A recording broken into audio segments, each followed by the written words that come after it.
राहुल और उसके 3 दोस्त अमित, रिया और पूजा एक वीरान हवेली में गए। ये हवेली राहुल को विरासत में मिली थी, जो दशकों से खाली पड़ी थी। दोस्तों ने उसे भीतर से देखने की जिद की। हवेली के बड़े दरवाजे खोलते ही एक अजीब सी ठंडी हवा का झोंका आया, जैसे हवेली के पुराने राज उनका इंतजार कर रहे हों। अंदर हर जगह धूल की मोटी परत और मकड़ी के जाले थे। उन्हें एक विशाल बैठक मिली, जिसमें एक पुरानी बड़ी पेंटिंग टंगी थी। पेंटिंग में बनी आकृति की आंखें उन्हें घूरती हुई महसूस हो रही थी, मानो वो उन्हें देख रही हों। शाम ढलते ही हवेली में अजीबोगरीब आवाजें गूंजने लगी, कभी किसी के पैरों की आहट तो कभी हल्की फुसफुसाहट। पेंटिंग में बनी आकृति की आंखें अचानक चमकने लगी और दोस्तों को लगा जैसे वो पेंटिंग सांसें ले रही हो। धीरे धीरे एक एक करके राहुल के दोस्त गायब होने लगे। पहले अमित, फिर रिया और आखिर में पूजा। हर दोस्त के गायब होने के बाद पेंटिंग में बनी आकृति और ज्यादा स्पष्ट और डरावनी लगने लगती थी।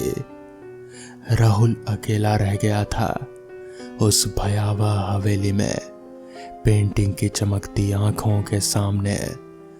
राहुल को एहसास हो गया कि पेंटिंग में कोई शैतानी आत्मा कैद है और वही उसके दोस्तों को एक एक करके निगल रही है। उसने हवेली से भागने की कोशिश की, पर दरवाजे अपने आप बंद हो गए। पेंटिंग की आकृति अब दीवार से बाहर निकलकर पूरी तरह से जिंदा हो चुकी थी। उसकी आंखें लाल अंगारों की तरह जल रही थी और वो राहुल की ओर बढ़ रहे थे। राहुल ने समझा कि यह हवेली नहीं, बल्कि ये पेंटिंग ही उनके पीछे पड़ी चुकी थी। उसने हिम्मत जुटाकर पास पड़ा एक पुराना नुकीला खंजर उठाया। जैसे ही राहुल ने खंजर उस शैतानी आकृति की ओर बढ़ाया, हवेली का फर्श जोर से हिलने लगा, दीवारों में दरारें पड़ने लगी और पेंटिंग से एक भयानक चीख निकली जो हवेली में गूंज उठी। आकृति पीछे हटकर वापस पेंटिंग में समाने लगी, पर वो पूरी तरह से गायब नहीं हुई। राहुल ने देखा कि उसके दोस्त हवेली के एक गुप्त तहखाने में बंद थे। उनकी आत्माएं पेंटिंग में नहीं, बल्कि उस तहखाने में कैद थे। अब राहुल को अपने दोस्तों को बचाना था और इस हवेली के गहरे राज को हमेशा के लिए दफन करना था, इससे पहले कि वो आत्मा फिर से अपनी शक्ति का इकट्ठा कर ले। मगर जैसे ही राहुल एक कदम आगे बढ़ा, उस पेंटिंग ने एकदम से राहुल को अपने भीतर खींच लिया। अब राहुल भी उस पेंटिंग में ही समा चुका था। वो कुछ नहीं कर सकता था। तो दोस्तों, ये थी आज की पहली कहानी। तो चलिए बढ़ते हैं आज की दूसरी कहानी की ओर। हमारे गांव के बुजुर्गों की माने तो घने जंगल में एक आदमखोर भूत रहता है, जिसके बारे में सोचकर भी रूह कांप उठती है। ये कोई मनगढ़ंत कहानी नहीं, बल्कि कई पीढ़ियों से चला आ रहा एक खौफनाक सच है। गांव वाले कहते हैं कि जिसने भी उस भूत को देखा है वो कभी वापस नहीं लौटा। अगर मैं कभी उससे रूबरू होता तो शायद आज ये कहानी सुनाने के लिए जिंदा ही ना होता। वो भूत सिर्फ रात के अंधेरे में सक्रिय होता है, जंगली जानवरों का शिकार करता है, लेकिन उसका असली निशाना इंसान होते हैं। जंगल से अक्सर अजीबोगरीब चीखें और डरावनी आवाजें आती रहती हैं, जो इस बात की पुष्टि करती हैं कि वहाँ कुछ तो भयानक है। यही वजह है कि कोई भी उस जंगल के करीब जाने की हिम्मत नहीं करता। यहाँ तक कि लकड़ी काटने वाले भी पड़ोसी गांव के जंगलों का रुख करते हैं, पर उस खौफनाक जंगल से लकड़ी लाने की बात तो दूर, उसके बारे में सोचते भी नहीं। कई लोग उस जंगल में लापता हो चुके हैं और उनका कभी कोई सुराग नहीं मिला। जंगल इतना घना है कि दिन के उजाले में भी रास्ता भटकना आसान है, और रात में तो वो आदमखोर भूत पल भर में शिकार कर लेता है। ऐसे में उस जंगल से जिंदा बाहर निकलना लगभग नामुमकिन माना जाता है। एक पुरानी घटना आज भी गांव वालों की जुबान पर है, जो लगभग 50-55 साल पहले घटी थे। कुछ गांव वाले अपनी बैलगाड़ी से घर लौट रहे थे। सब कुछ सामान्य था, लेकिन अचानक उनकी बैलगाड़ी के बैल एक जगह पर आकर रुक गए और आगे बढ़ने से साफ इनकार कर दिया। उस समय बैलगाड़ी में 5 लोग बैठे थे, जो बैलों के इस अजीब बर्ताव से हैरान थे। तभी जंगल के भीतर से एक दिल दहला देने वाली चीख सुनाई पड़ी। उस चीख ने उन 5 लोगों और बैलों को बुरी तरह से डरा दिया। वो समझ गए थे कि ये वही आदमखोर है जिसकी कहानियां उन्होंने सुन रखे थे। गनीमत ये थी कि वो लोग जंगल से लगभग 200 मीटर दूर एक कच्ची पगडंडी पर थे। एक आदमी ने हिम्मत करके बैलों की पीठ पर रस्सी से जोर से मारा और बैल तेजी से वहां से भाग निकले। वो जब सुरक्षित गांव पहुंचे, तब जाकर सभी की जान में जान आई। वो सभी जंगल के बाहरी छोर पर थे, इसलिए बच गए। आज भी दिन के समय कुछ लोग मजबूरीवश जंगल में चले जाते हैं, पर रात में उस जंगल में जाने की हिम्मत कोई नहीं करता। उस आदमखोर भूत का खौफ आज भी गांव की हवा में खुला हुआ है। तो दोस्तों, ये थी आज की दूसरी कहानी। तो चलिए बढ़ते हैं आज की तीसरी कहानी की ओर। रायपुर गांव की रातें अब पहले जैसी नहीं रही।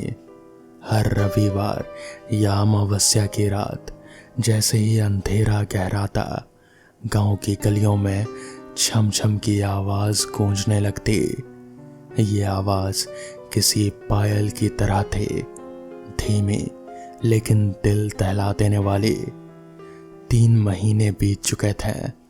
जिस रात वो रहस्यमयी आवाज सुनाई देती, अगले दिन गांव के किसी न किसी घर से कोई सदस्य लापता हो जाता। कभी कोई बच्चा तो कभी कोई बुजुर्ग। पुलिस या खोजबीन से भी कोई सुराग नहीं मिला।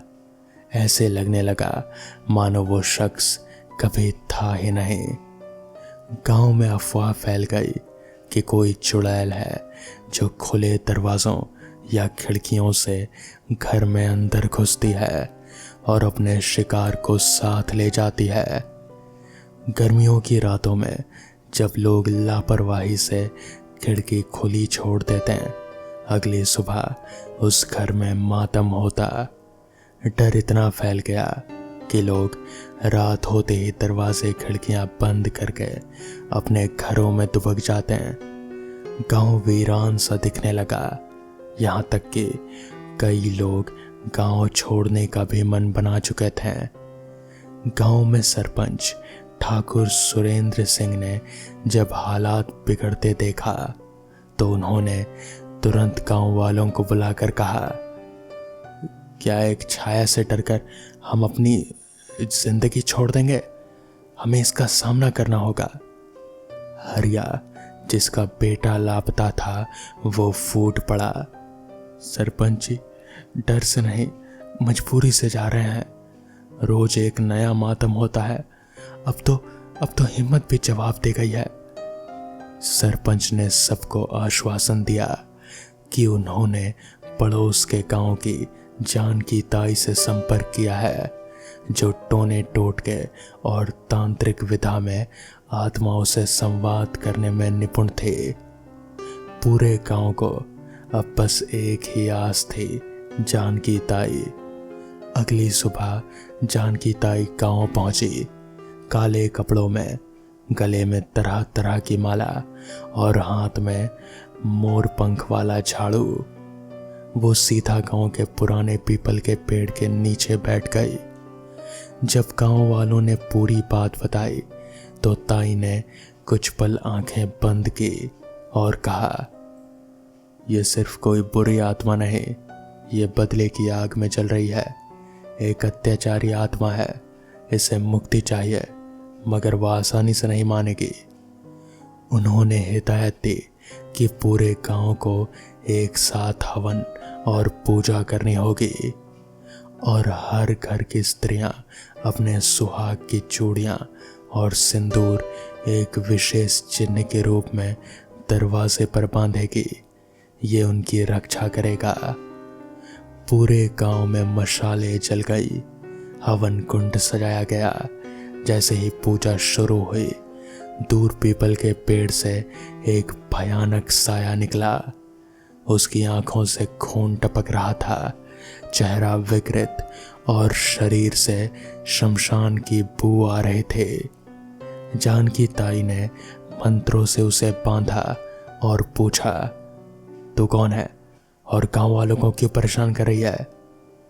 इस पर उसने कहा, मैं पूनम हूं, इसी गांव की।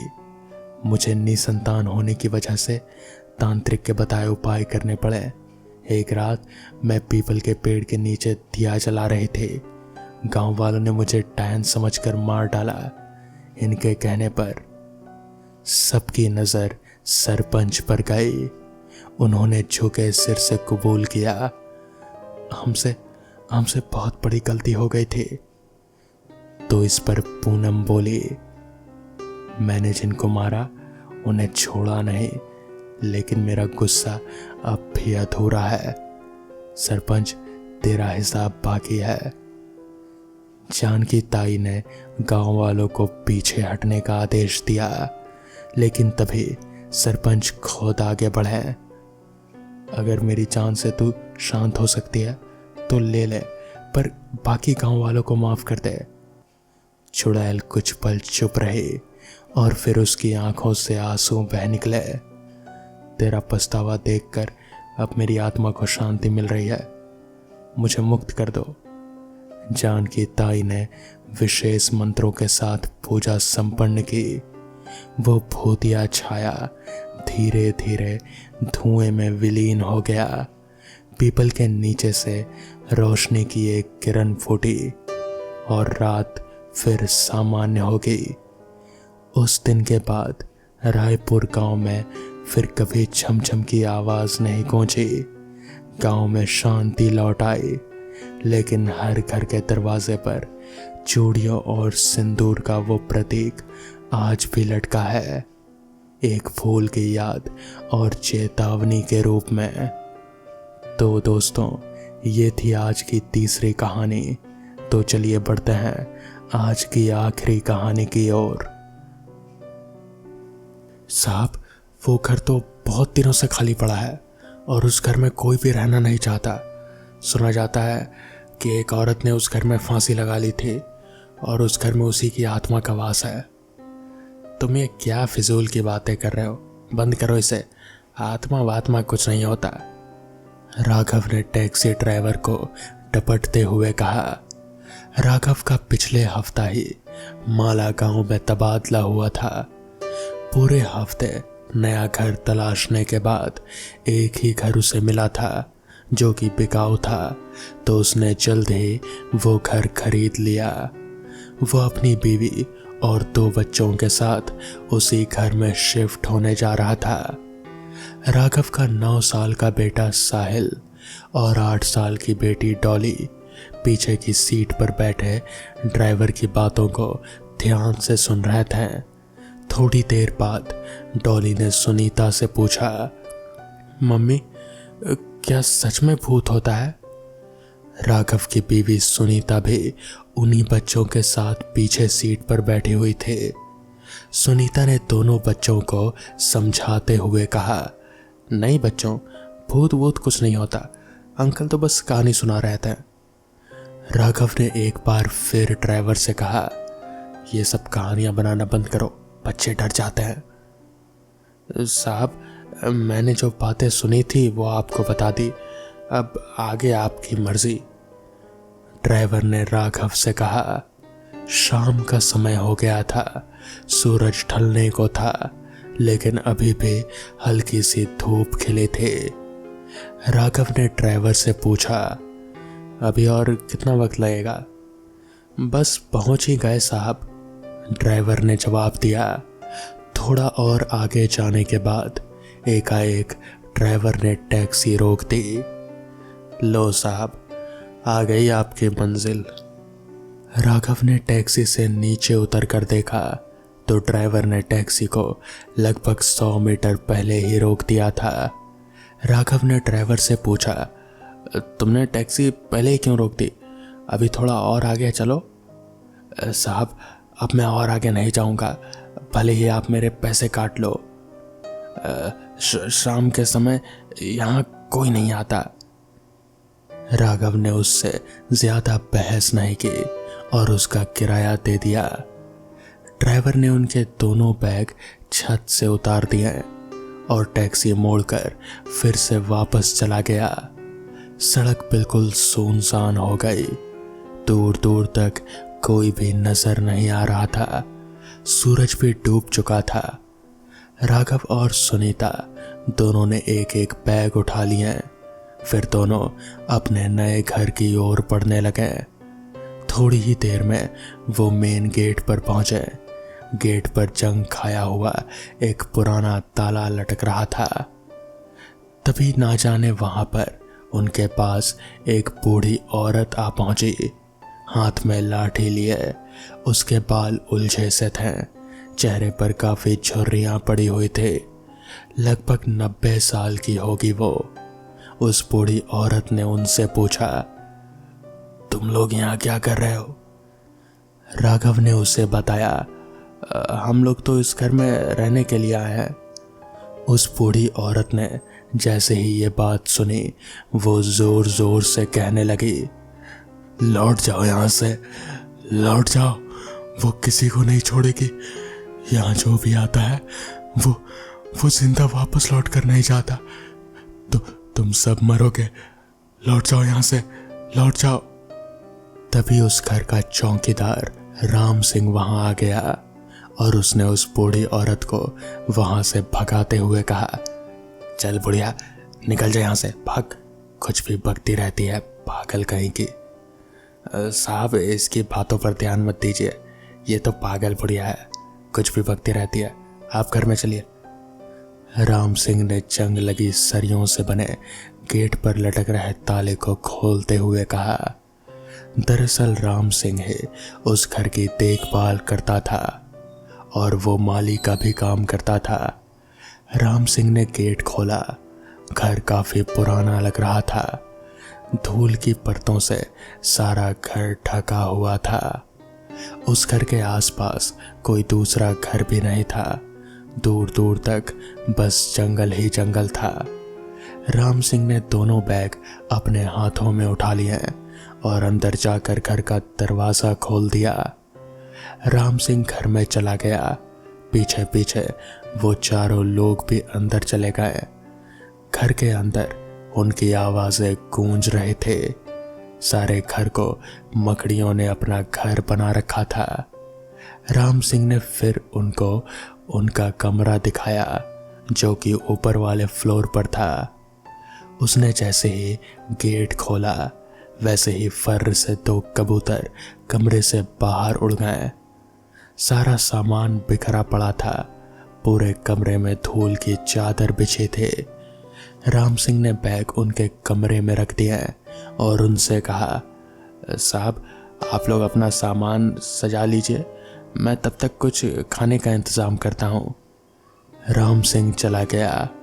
उन्हें पूरे घर को साफ करना था, इसलिए उन्होंने कमरे से शुरुआत की और वो लोग तुरंत ही काम पर लग गए। थोड़ी ही देर में उन्होंने अपने कमरे को साफ कर लिया और सारा सामान सजा लिया। राम सिंह ने खाना लगा दिया, इसलिए उनसे आवाज़ लगाई, मालिक नीचे आ जाइए, खाना लग गया है। सभी लोग नीचे चले गए। राम सिंह ने सभी को खाना परोसा। खाना बहुत ही स्वादिष्ट बना था। सभी लोग खाना खाने लगे। खाते खाते राघव ने राम सिंह से उन अफवाहों के बारे में पूछा तो राम सिंह ने कहा, क्या साहब, आप भी इन लोगों की बातों में आ गए? जब वो खाना खा चुके थे तो राम सिंह उन्हें कमरे तक छोड़ने गया। राघव ने देखा कि उनके कमरे का पास एक और भी कमरा था जिस पर बहुत बड़ा सा ताला लटक रहा था। राघव ने पूछा, इस कमरे में ताला क्यों लगा है? तो राम सिंह ने उसे कहा, कुछ नहीं साहब, कमरे की हालत कुछ ठीक नहीं है। ये कहकर राम सिंह ने बात को टाल दिया। राम सिंह ने राघव से कहा, साहब, इस कमरे के बारे में मुझे कुछ नहीं पता, बस आप इस कमरे के अंदर मत जाना और ना ही इसे खोलने की कोशिश करना। जितना हो सके इस कमरे से दूर ही रहना। राम सिंह ऐसा कहकर वहां से चला गया। फिर वो सभी लोग कमरे में आ गए। ठीक आधी रात को राघव की नींद खुली। नई जगह में होने की वजह से उसे नींद नहीं आ रहे थे। उसने सोचा क्यों ना कमरे से निकलकर टहला जाए। वो कमरे से बाहर निकला और चलने लगा। उसकी नज़र बार बार उस कमरे के बगल वाले कमरे पर जा रहे थे। कहते हैं ना, हमें जो करने के लिए मना किया जाए वो करने का मन ज्यादा होता है। राघव ने उस बंद दरवाजे के की होल से अंदर झांका। पहली बार में तो उसे कुछ नजर ही नहीं आया, मगर फिर उसने जो देखा वो देखकर उसके होश उड़ गए। उस कमरे के पंखे से एक औरत लटकी हुई थी। अंधेरे में कुछ साफ नजर तो नहीं आ रहा था, मगर उसकी गर्दन एक तरफ लटकी हुई थी। राघव अभी उस नज़ारे को बचाने की कोशिश कर ही रहा था कि एकदम से वो औरत राघव के आंखों के सामने आ गई। उसका चेहरा बेहद ज्यादा डरावना था। राघव एकदम से पीछे की तरफ गिर गया। उसने किसी तरह खुद को संभाला और जाकर अपने बिस्तर में दुबक गया। अगली सुबह सूरज की पहली किरण के साथ राघव अपने पूरे परिवार के साथ उस घर से निकल गया। वो घर आज भी उसी तरह उसी गांव में मौजूद है, मगर वहां कोई नहीं रहता।